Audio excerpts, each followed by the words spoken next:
Día del Señor 8 de nuestro catecismo, domingo 8. Esto está en la página 34.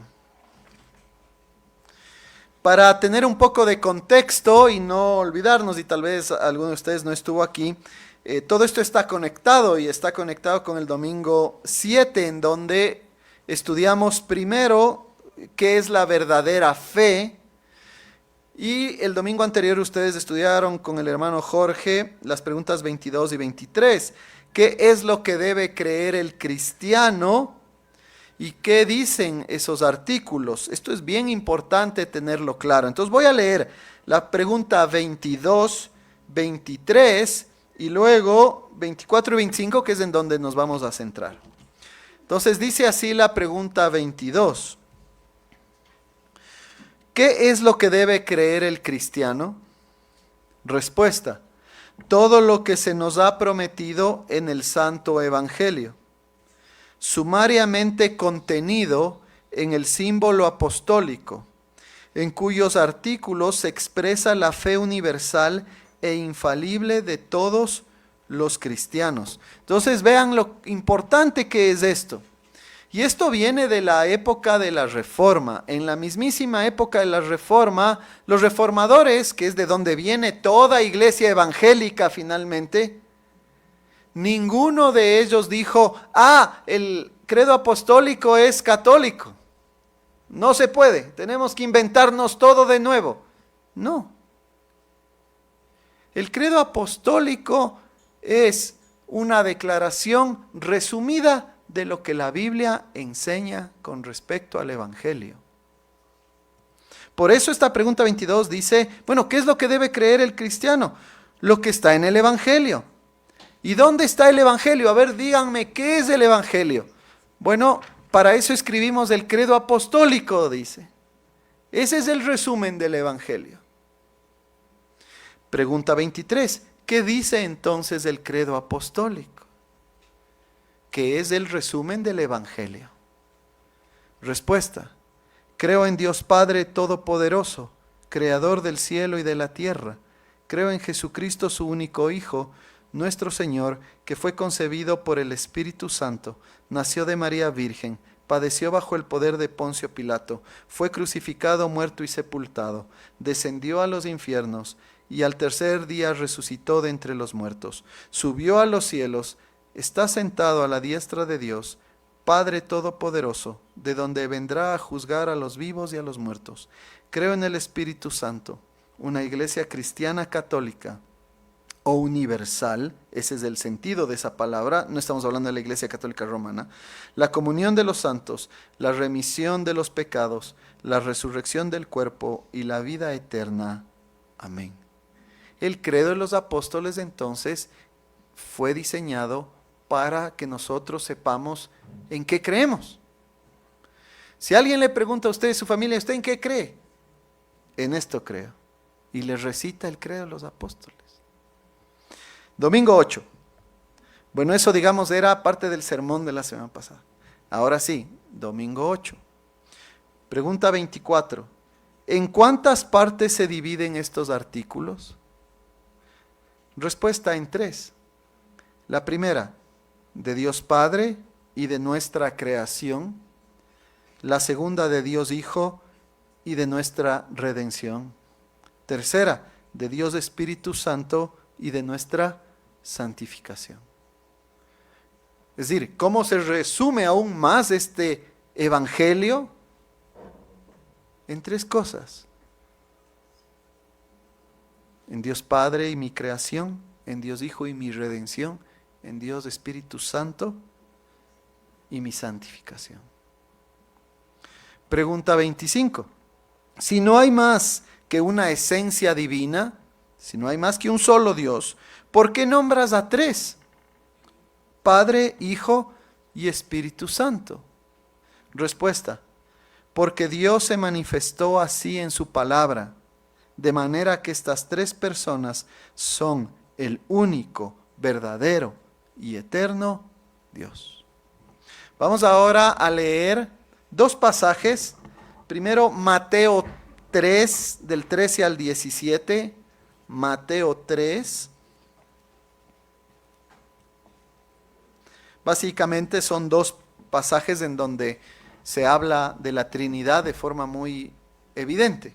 Mateo 3, versículos del 13 al 17. Dice así la palabra de Dios. Entonces Jesús vino de Galilea a Juan al Jordán para ser bautizado por él.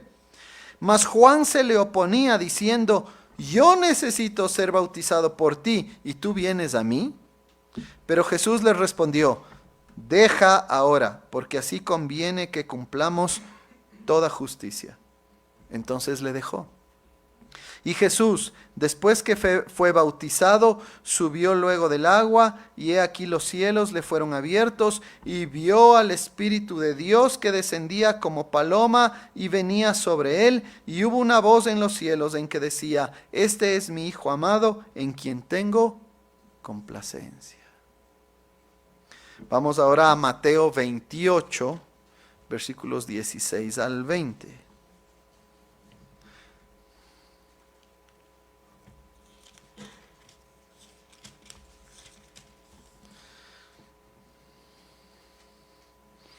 Leemos desde el versículo 16, que dice así. Pero los 11 discípulos se fueron a Galilea, al monte donde Jesús les había ordenado. Y cuando le vieron, le adoraron. Pero algunos dudaban. Y Jesús se acercó y les habló diciendo, toda potestad me es dada en el cielo y en la tierra.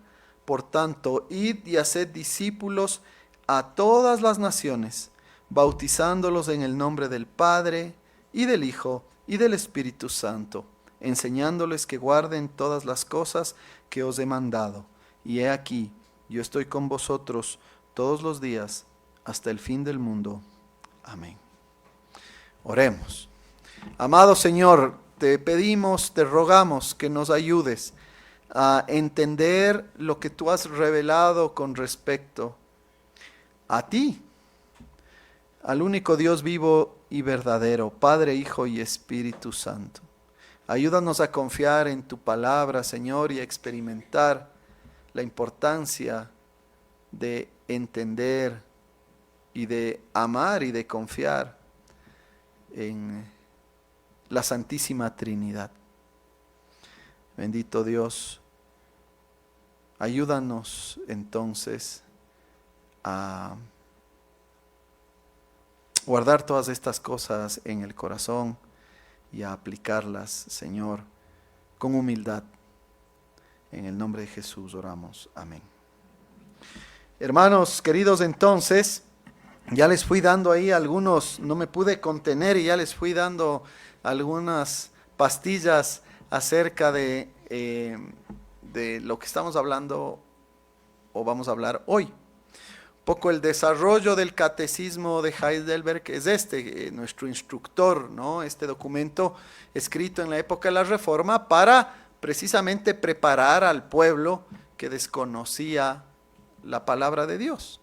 El catecismo no hace otra cosa sino enseñar lo que la Biblia dice.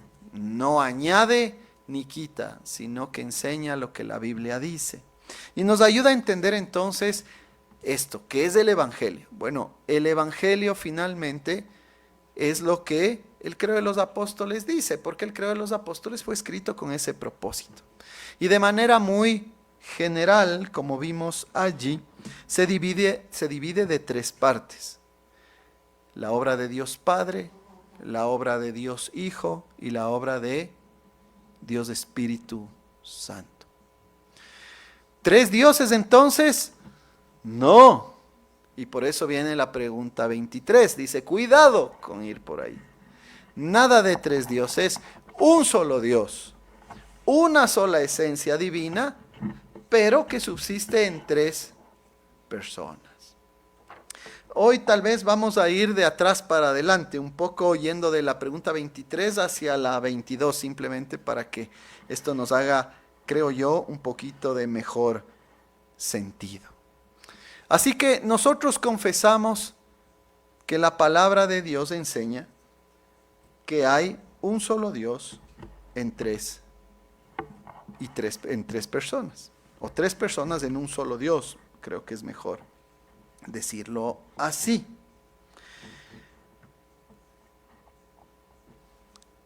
Primera cosa que tenemos que aclarar. Nosotros jamás confesamos ni decimos, jamás nosotros sostenemos que entendemos estas cosas perfectamente. Estas cosas no fueron reveladas para que nosotros las entendamos en toda su profundidad. Si usted lucha con esto y dice, es que no entiendo muy bien, amén, le digo yo. Nadie, ninguno de nosotros entiende estas cosas perfectamente. ¿Por qué? Porque estamos hablando ¿de quién? De Dios. Del Dios trino, glorioso, santísimo, todopoderoso, totalmente distinto a nosotros, excepto en aquello que Él nos ha comunicado, pero para nuestras mentes de criatura, limitadas, y encima, en mucho o en poco manchadas de pecado, entender a perfección quién es Dios es imposible. Por eso es que la Biblia nos enseña que Dios es incomprensible completamente. No le podemos conocer, solo Él se conoce perfectamente. Nosotros no podemos conocerle perfectamente. Él sí se conoce perfectamente. Lo que Dios ha hecho es revelarnos ciertas cosas que nosotros como criaturas y como aquellos que confesamos ser miembros de la iglesia de Cristo, salvados por Cristo y siendo santificados por el Espíritu Santo, tenemos que confiar en estas cosas. Con la humildad de vida y con toda la reverencia del mundo, acercarnos a Dios y acercarnos a su palabra y decir, ¿qué es lo que tú dices, Señor? No lo entiendo tal vez perfectamente, pero confío en lo que tú dices. Si es que usted es de los que piensan, no, pero es que yo tengo que entender todo perfectamente, si no, no puedo creer, entonces no cree. Aparte, ¿quién le dice que usted puede confiar en sus propios razonamientos, no? Somos bien orgullosos los seres humanos, ¿no? Creemos que nosotros tenemos capacidades infinitas para entender a un Dios eterno. No podemos. Lo que nosotros hacemos es confesar, y esto guárdelo en su corazón, en su mente. Cuando usted converse con otra persona acerca de estos temas, recuerde que nosotros lo que hacemos es confesar lo que Dios dice. La palabra es perfecta. La palabra es la voz de Dios. Nosotros nos acercamos con la sumisión adecuada, con la humildad adecuada para recibir lo que Él ha revelado. ¿Por qué entonces nosotros creemos en la Trinidad? Bueno, el catecismo es muy directo y muy sabio y muy humilde. En la pregunta 25, creo que les dije antes 23, 25. Simplemente porque Dios lo manifestó así en su palabra. No hay otra razón. Porque Dios lo manifestó así en su palabra. Y si usted se asusta de eso, no debería. Porque ¿por qué sabe usted que este mundo se creó en 6 días? Porque Dios lo manifestó en su palabra. ¿Por qué usted dice yo soy o he sido perdonado o perdonada de mis pecados? Porque Dios lo manifestó así en su palabra. ¿Por qué dice usted que Jesucristo murió en la cruz y resucitó al tercer día y que ahora está en el cielo gobernando sobre todas las cosas? Porque Dios lo manifestó así en su palabra. El cristiano asegura todas estas cosas porque Dios lo aseguró así en su palabra, y su Santo Espíritu nos ha dado esa capacidad para creer. Esa es la respuesta. Y entonces, hermanos, los cristianos confiamos en Dios, confiamos en su palabra y confesamos y defendemos lo que Él ha dicho. Esta doctrina, hermanos, de la Trinidad ha sido defendida en la historia de la Iglesia desde siempre. Desde el Antiguo Testamento, quizás de maneras un poquito más oscuras, pero está ahí, ya les voy a mostrar. Y de forma más clara en las páginas del Nuevo Testamento, como en los versículos que leímos. Históricamente, ya después de la época apostólica, bueno, la Iglesia tuvo que enfrentar varias dificultades, tuvo que enfrentar a grupos que decían, no, eso no es cierto, gente que quería torcer la doctrina bíblica de la Trinidad, proponiendo una serie de ideas que van desde un extremo a otro.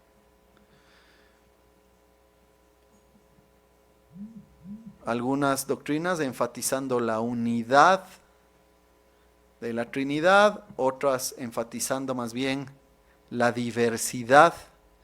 Algunos hablaron de que hay un solo Dios, no hay tal cosa como tres personas. Otros hablaron de que había, o llegaron a decir que había, tres dioses distintos.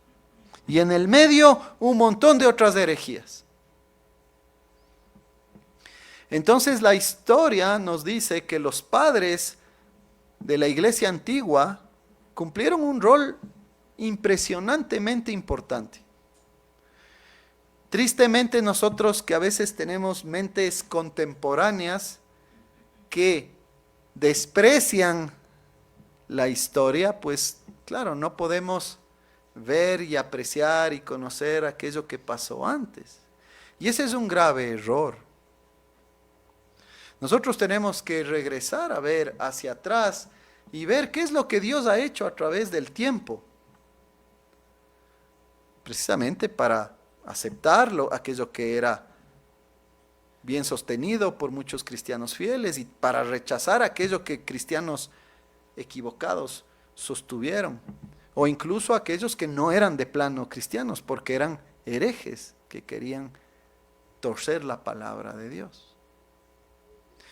Por eso les insisto, hermanos, nosotros cuando hablemos de la palabra de Dios tenemos que acercarnos con muchísimo cuidado y humildad. Dejar que la palabra de Dios hable y no colocarnos nosotros por encima de ellos y querer torcer las cosas o querer proponer nuestros propios pensamientos o ideas. Hay que dejar que la palabra hable. Y la palabra dice, hay un solo Dios que subsiste en tres personas, Padre, Hijo y Espíritu Santo, y nosotros decimos amén, así es. Hubo héroes en la historia también que defendieron con tenacidad. De hecho, este año se celebran 1700 años del concilio de Nicea.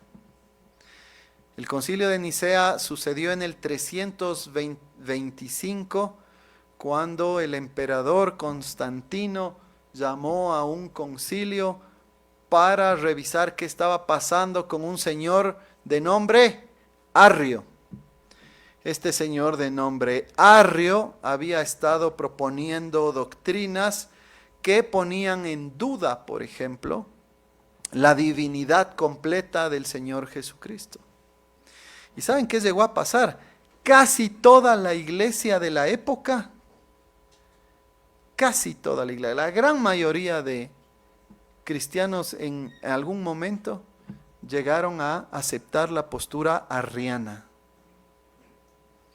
Hubo un hombre usado por Dios que se levantó de nombre Atanasio. Y Atanasio casi que literalmente peleó contra el mundo. De hecho hay una obra llamada Atanasio contra Mundum. Él peleó contra prácticamente todo el mundo sosteniendo la doctrina bíblica de la Trinidad. Conflictos ha habido siempre en la iglesia y siempre va a haber gente que quiere torcer la palabra de Dios y siempre va a haber alguien usado por Dios que sostiene la verdad bíblica. Y esos tenemos que ser nosotros, los que defendemos lo que la palabra de Dios dice. Porque esta es la voz de Dios. Entonces, hay varios credos que nos ayudan a entender estas cosas: el credo de Nicea, el credo de Atanasio, entre otros, que a propósito, las iglesias reformadas suscribimos a esas enseñanzas. Y claro, hay cristianos que dicen, pero ¿para qué? ¿No? O quizás usted mismo dice, no, pero ya va a empezar con teología. ¿No?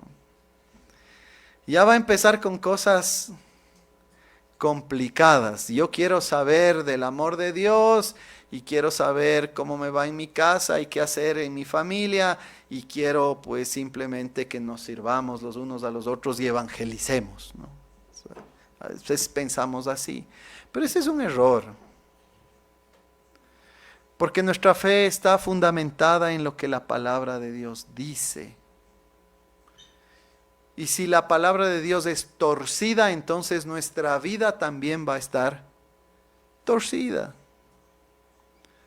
Si la palabra de Dios es torcida, nuestra fe va a estar torcida y nuestras formas de vivir también van a estar torcidas. Esto es fundamental. ¿Por qué? Porque el Evangelio, como hemos leído, nos habla precisamente del Padre, del Hijo y del Espíritu Santo de Dios. Si nosotros minimizamos la obra de cualquiera de las personas de la Trinidad, afectamos también entonces nuestra fe y nuestra vida. Ustedes ya saben, por ejemplo, hoy por hoy, cuáles son las amenazas que tenemos. Tenemos sectas que, por ejemplo, siguen manteniendo el error de este señor Arrio.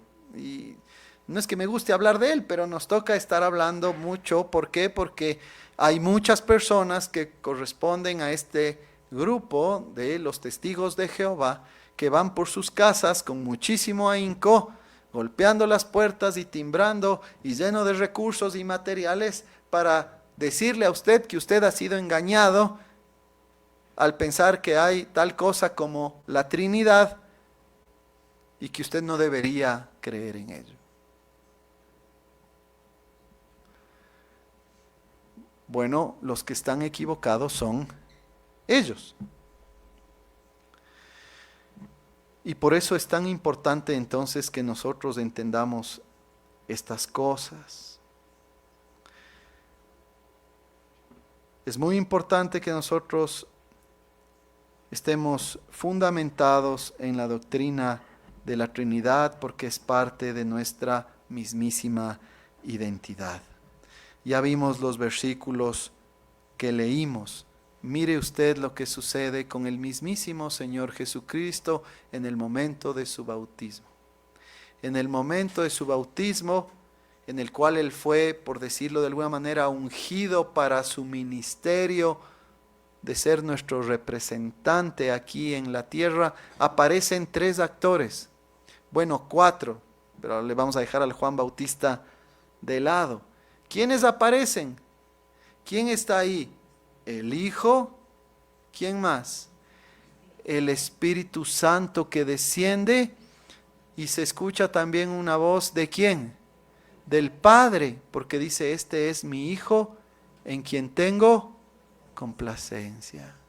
Ahí está el Padre, el Hijo y el Espíritu Santo.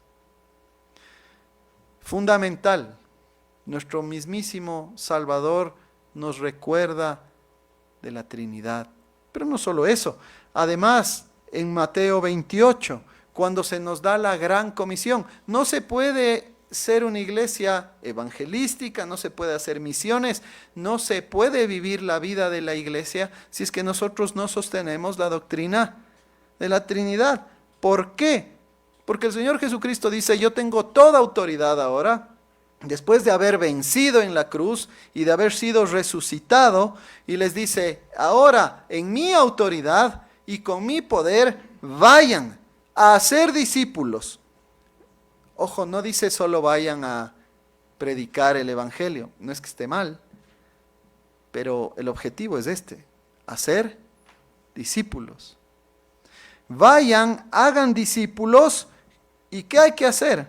A todas las naciones, ¿y qué hay que hacer? Bautizarles, y bautizarles en el nombre de ¿quién? Del Padre, del Hijo y del Espíritu Santo. No es una obra solamente del Padre, no es una obra solamente del Hijo, no es una obra solamente del Espíritu Santo. El bautismo, que representa la necesidad de limpieza de nuestro pecado, es hecho ¿por quién? Por el Padre, el Hijo y el Espíritu Santo. Cuando dice aquí, en el nombre de Él, quiere decir que la persona que bautiza, el pastor, el ministro que bautiza, lo hace en el nombre del Padre, el Hijo y el Espíritu Santo. ¿Por qué? Porque el que realmente bautiza es ¿quién? Dios Padre, Dios Hijo, Dios Espíritu Santo. Un solo Dios en tres personas. Y entonces a esas personas tenemos que enseñarles, incluyendo nuestros hijos, tenemos que enseñarles que guarden todas las cosas que el Señor Jesucristo nos ha mandado.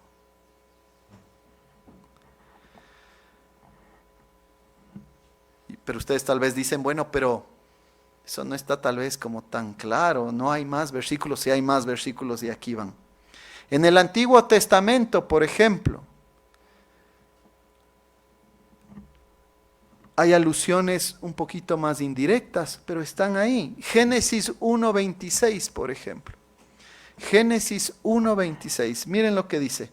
Entonces dijo Dios, hagamos al hombre a nuestra imagen, conforme a nuestra semejanza, y señoree en los peces del mar, en las aves de los cielos, en las bestias, en toda la tierra, en todo animal que se arrastra sobre la tierra. Y seguramente ya notaron, como dice al inicio, ¿qué dice Dios? Hagamos. No dice voy a hacer. Hagamos. ¿Quiénes? Bueno, nosotros sabemos que es la Trinidad, Padre, Hijo y Espíritu Santo, conforme a nuestra semejanza. Salmo 33:6. Salmo 33:6 dice, por la palabra de Jehová fueron hechos los cielos y todo el ejército de ellos por el aliento de su boca. ¿No? También aquí, pues entonces vemos esta frase que se repite muchas veces, la palabra de Jehová. ¿Y quién es la palabra de Jehová según Juan? El Señor Jesucristo. Si ustedes leen Juan 1, Él es el Logos. Él es la palabra. Él es el Verbo encarnado. Hay otras referencias, por ejemplo, Isaías 63:14. El Espíritu de Jehová los pastoreó como a una bestia que desciende al valle. Así pastoreaste a tu pueblo para hacerte nombre glorioso. Otra vez este nombre del Espíritu de Jehová. El mismo Espíritu que estuvo en la creación. ¿Se acuerdan en Génesis 1 que se nos dice que y el Espíritu de Dios pasaba por las aguas? El ángel del Señor, por ejemplo, esta figura misteriosa que aparece en el Antiguo Testamento en diferentes lugares. Y era un ángel al cual la gente adoraba. ¿Por qué? Porque era Dios. El Nuevo Testamento está bastante más claro, ya leímos Mateo 28, pero fíjense en 2 Corintios 13:14, cuando nosotros, y aquí lo hemos hecho varias veces, pronunciamos la bendición al final del servicio. ¿Qué dice? La gracia del Señor Jesucristo, el amor de Dios y la comunión del Espíritu Santo sean con todos vosotros. Amén. Hay un sinnúmero de versículos que nos hablan de la divinidad del Padre, que nos hablan de la divinidad del Hijo, que nos hablan de la divinidad del Espíritu Santo. La doctrina de la Trinidad está confesada en la palabra de Dios y nosotros confesamos lo que Dios ha dicho. Pero no solamente entonces que nosotros confesamos, sino que nosotros también disfrutamos y vivimos de esa realidad, o al menos somos invitados a hacerlo. Por ejemplo, tenemos que pensar en este tipo de cosas. ¿De dónde sale, por ejemplo, el amor que nosotros disfrutamos o sentimos? Pregúntese esto, ¿de dónde salió el amor? Por supuesto, si usted, y espero que nadie haga esto, pero si hay alguien que sostiene una visión materialista simplemente del origen de las cosas, pues cómo una cosa puede generar un afecto, algo inmaterial. No, esto completamente absurdo. Nosotros amamos, ¿por qué? Porque hemos sido creados en cuerpo y alma por un Dios que ama. Y vean lo interesante de esto. Si Dios no fuese trino, ¿cómo experimentaría Él el amor de otros en la eternidad? No podría. El amor en su, o mejor dicho así, la Trinidad ha disfrutado del amor desde la eternidad, porque Dios es y siempre ha sido trino. Y Dios siempre ha amado al Hijo, el Hijo siempre ha amado al Padre, el Hijo siempre ha amado al Espíritu Santo, el Espíritu Santo siempre ha amado al Hijo y el Espíritu Santo siempre ha amado al Padre y el Padre al Espíritu Santo. Creo que completé no sé. Los tres se han amado entre ellos perfectamente siempre, desde la eternidad, y lo harán por toda la eternidad. Y por esa razón es que nosotros hemos recibido también esa capacidad de vivir esa realidad. El amor viene de Dios. Y nosotros podemos realmente, no solamente experimentar amor entre nosotros, sino que podemos experimentar amor perfecto, ese amor que viene de Dios. ¿Y cuándo lo hacemos? Y ahí pasamos a la pregunta 24 también. Lo hacemos cuando nosotros comprendemos que hay un Dios Padre y que Él fue principalmente en el sentido económico de organización el responsable de nuestra creación. Nosotros conocemos y experimentamos la comunión con Dios, el amor de Dios, la gracia de Dios. Cuando nosotros paramos un momentito, cuando dejamos de trabajar, cuando dejamos de... Es que el problema es que dejamos de trabajar y ¿qué hacemos? Al teléfono, ¿no? O a quién sabe qué. Pero cuando nos damos tiempo para parar un ratito y nos ponemos a meditar y nos ponemos a pensar, ¿quién soy yo para existir? ¿De dónde salí?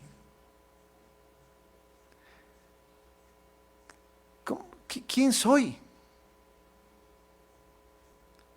Yo no sé si a ustedes les pasó alguna vez, pero cuando yo era niño, en algún momento tuve un momento filosófico así. Y me acuerdo claramente viendo al cielo, Estaba caminando con mi papá, fuimos a comprar algo a la tienda y yo le hablaba, no era tan niño, estaba en primer curso. No sé qué edad se tiene ahí, 11, 12 años, no sé. Ya no estaba tan niño, ¿no? Bueno, pero yo le decía a mi papá y veía las estrellas y me acuerdo de la clase de geografía, ¿no? De mi profesor, el famoso Cuate, pero esa es otra historia. Y nos enseñaba las estrellas y la distancia de los planetas al Sol, y yo le contaba a mi papá lo que había aprendido. Y en un momento se me vino esta idea de, ante tremenda inmensidad en el universo, ¿qué haces tú aquí? ¿Quién eres? ¿De dónde saliste? Ya desde ahí yo decía, esto del materialismo no hace sentido, es una cosa que no hace ni el más mínimo sentido.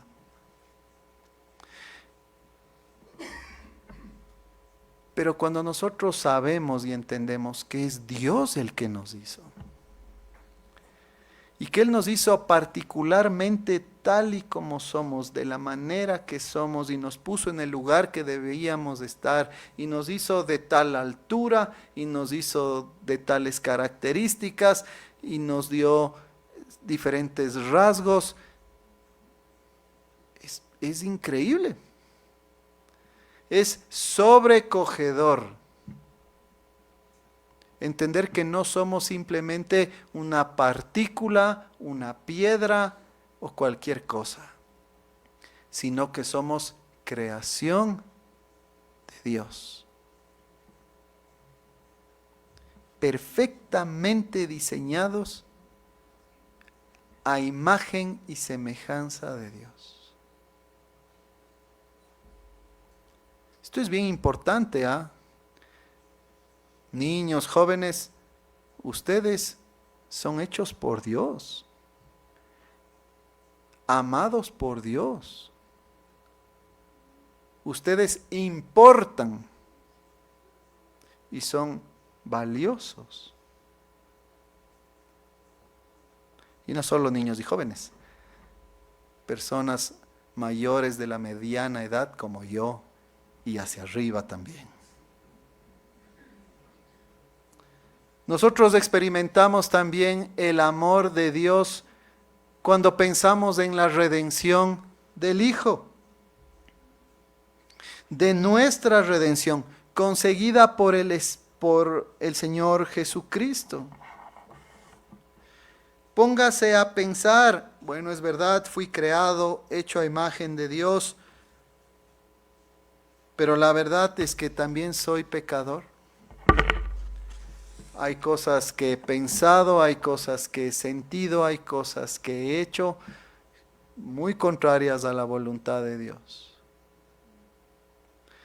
Y soy inmerecedor de cualquier tipo de salvación o de regalo o de premio o de mérito. Como pecador merezco el juicio de Dios.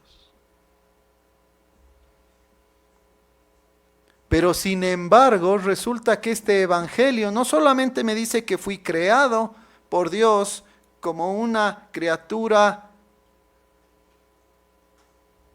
hecha a su imagen y semejanza, amada por Él, sino que soy alguien que Dios ha escogido para salvación. Y ahí sí es peor que las estrellas del firmamento. ¿Quién soy yo para recibir perdón? ¿Quién soy yo para recibir gracia? ¿Quién soy yo para recibir misericordia? ¿Por qué yo sí y por qué no otros?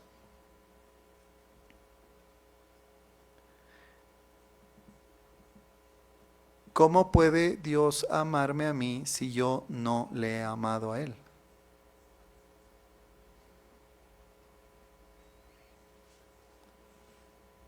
Bueno, porque Él ama por el puro afecto de su voluntad y Él tiene muchísima más gracia y misericordia que nosotros.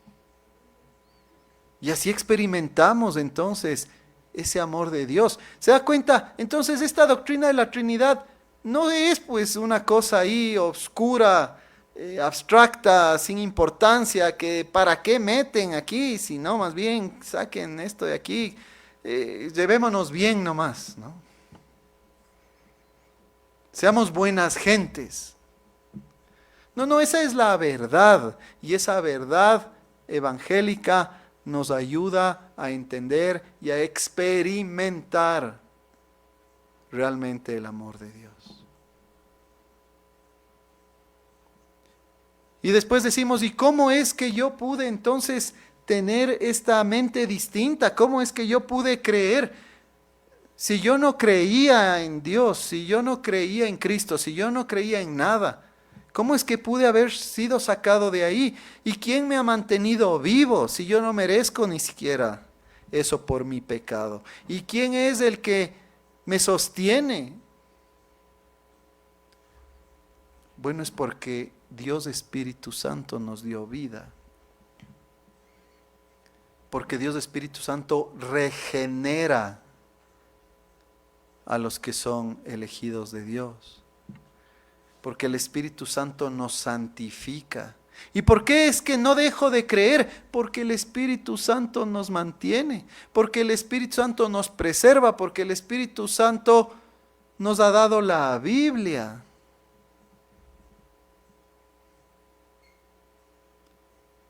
Y entonces, después de escuchar este evangelio muy resumido, uno dice, pero, o sea que yo no he hecho nada. Exactamente, exactamente, absolutamente nada. Es pura gracia y amor de Dios. Y por eso es que estamos aquí, y por eso es que amamos a Dios, y por eso es que nos arrepentimos, y por eso es que queremos obedecerle más, y por eso es que nos negamos y no hacemos cosas que tal vez queremos hacer, pero que sabemos son malas. Por eso queremos agradar a Dios y no queremos agradar al pecado. Y por eso vivimos de una forma distinta. Por eso es que hoy venimos a oír esta palabra de Dios para ser otra vez animados y experimentar ese amor. Y hoy tenemos una oportunidad aún más especial porque lo podemos hacer a través del sacramento, que nos recuerda que Cristo fue partido por nuestro pecado. El Evangelio nos recuerda que nosotros no somos dueños de nuestra vida. El Evangelio nos recuerda que nosotros no estamos aquí casualmente, estamos aquí para servir a Dios. El Evangelio entonces también nos recuerda, fíjense, tantas aplicaciones de estas cosas, que Dios nos hizo como teníamos que ser, hombre y mujer, con estos cuerpos, a diferencia de lo que la cultura pagana, incrédula quiere decirles a los chicos de ahora. Tú tienes un cuerpo así, pero eres otra cosa. No existe tal cosa. Y si alguien piensa así, Dios le puede ayudar para que usted, acercándose a Dios, adorándole a Él, pueda vivir en armonía con el cuerpo que Dios le ha dado. Meditemos, hermanos, entonces en estas cosas. Meditemos, queridos hermanos, que es gracias a la Trinidad que nosotros tenemos verdadera esperanza, verdadero propósito. Hay objetivo en este caminar. El bache que usted esté pasando no es la última palabra. La prueba que usted esté enfrentando no es definitiva. Lo que sea que a usted le haya pasado y le ha dejado triste o ansioso o quebrantado, no es el final de la historia. Hay una historia controlada por este Dios trino que tiene el propósito de santificarnos. De primero recordarnos que fuimos creados por Dios, que hemos sido redimidos por Dios Padre, redimidos por la obra del Hijo, y que estamos siendo santificados y preservados por la obra del Espíritu Santo. Si usted se siente sin esperanza, si usted se siente confundido, si usted se siente triste, si usted se sienta sin propósito, si usted simplemente ve que no hay por dónde salir, sepa que ese no es el caso. En Dios usted encuentra perfecta esperanza, perfecto propósito, perfecto sentido. Pero tiene que humillarse frente a Dios. Tiene que venir a la palabra de Dios y decir, tú habla, yo solamente escucho. Yo te obedezco y yo confieso, creo y experimento estas cosas que me hablan de tu amor perfecto. Para eso nos sirve el Evangelio, que habla de Dios Padre, Dios Hijo y Dios Espíritu Santo. Que el Señor nos ayude. Amén. Oremos. Amado Señor, te damos las gracias por tu palabra. Gracias, Señor, por ser un Dios tan amoroso y lleno de gracia. Gracias porque estás con nosotros. Gracias porque nos recuerdas que importamos. Nos recuerdas, Señor, que hemos sido redimidos, comprados con la sangre de Cristo y que no estamos solos, sino que tu Espíritu obra en nuestro favor. Bendícenos ahora que vamos a la mesa. En el nombre de Jesús oramos. Amén.